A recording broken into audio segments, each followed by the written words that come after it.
Next, we have the differences between ordinary and preference shares. So ordinary shares, they only receive dividends when a profit is made.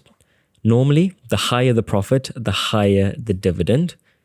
It's typical, so if the company does well, they reward their ordinary shareholders. Shareholders are the last to be paid if the company is declared bankrupt or liquidated. So in other words, preference shareholders would get paid first. In other words, they have a preferred claim. I'll get to that in a second. Ordinary shares are standard shares with no special rights per se or restriction.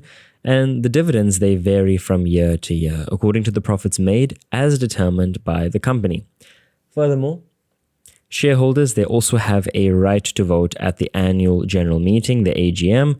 It's a meeting that's held every year just to discuss the company's financial performance and any other related material issues. Now, just to focus on preference shares, so some of these types of shares, they receive dividends regardless of the profit made. I discussed that in the video previous to this one. You'll see it in the playlist. We discuss 8 different types of preference shares, and a fixed rate of return is paid on this type of share. Now, shareholders, they have a preferred claim over company assets in the event of bankruptcy and liquidation. We just discussed that. And these shares further enjoy preferential rights to dividends and repayment over ordinary shares. Now, dividends are payable according to the type of preference share. There's so many different types, some yes, some no.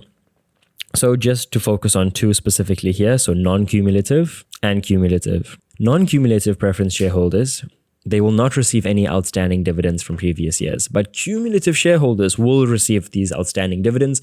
Let's just say if the company didn't do all that well, they'll still get paid from those previous years when the company can afford to pay them. And voting rights are severely restricted to particular circumstances and resolutions. So let me guys know in the comments. So just let me know in the comments, right? Would you rather be an ordinary shareholder or preference shareholder, and why? What benefits would you like to experience and which would you rather forego?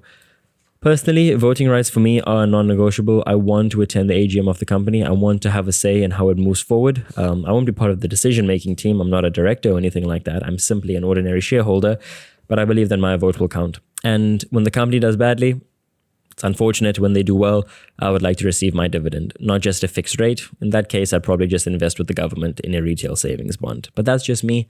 What do you guys think?